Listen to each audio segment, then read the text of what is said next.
نماز کی اذان دینے لگے، اللہ کے نبی کا انتقال ہو چکا ہے۔ جب اشہد ان محمد پر پہنچے تو روتے روتے روتے آواز بند ہو گئی، اور جلدی سے اذان پوری کر کے نیچے آئے، کہا آج کے بعد قسم اٹھاتا ہوں اذان نہیں دوں گا، تیرا نبی نہیں ہے تو اذان بھی نہیں ہے۔ اور حضرت ابوبکر سے اجازت لے کر جب وہ خلیفہ بن گئے، جہاد پہ چلے گئے، 6 مہینے تک آئے نہیں۔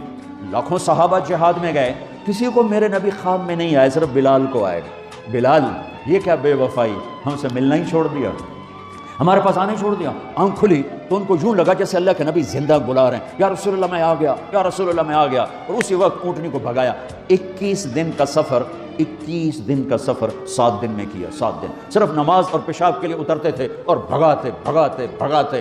8ویں دن جب مدینے میں پہنچے تو آتے شور مچایا، یا رسول اللہ میں آ گیا، یا رسول اللہ میں آ گیا۔ ان کے ذہن سے نکل گیا کہ آپ تو دنیا سے جا چکے ہیں۔ جب مسجد کے قریب پہنچے تو پھر تڑپ اٹھے اور چیخنے لگے کہ آپ تو ہیں ہی نہیں، پھر گئے سیدھے قبر پہ جا کے یوں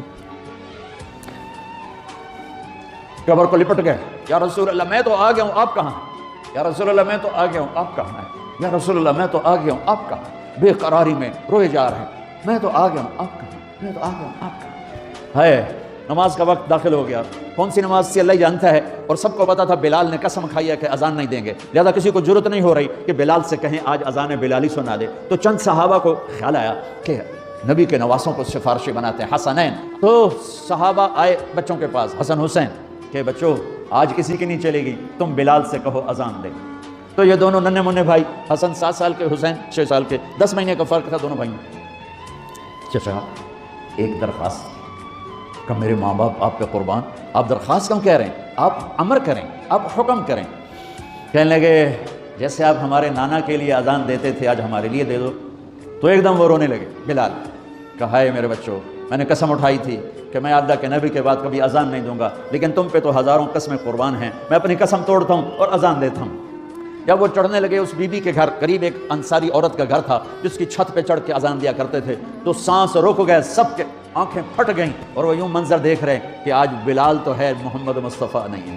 آج اذان بلالی تو ہوگی لیکن محمد مصطفیٰ کی جھلک نہ ہوگی۔ جب انہوں نے کانوں میں انگلیاں،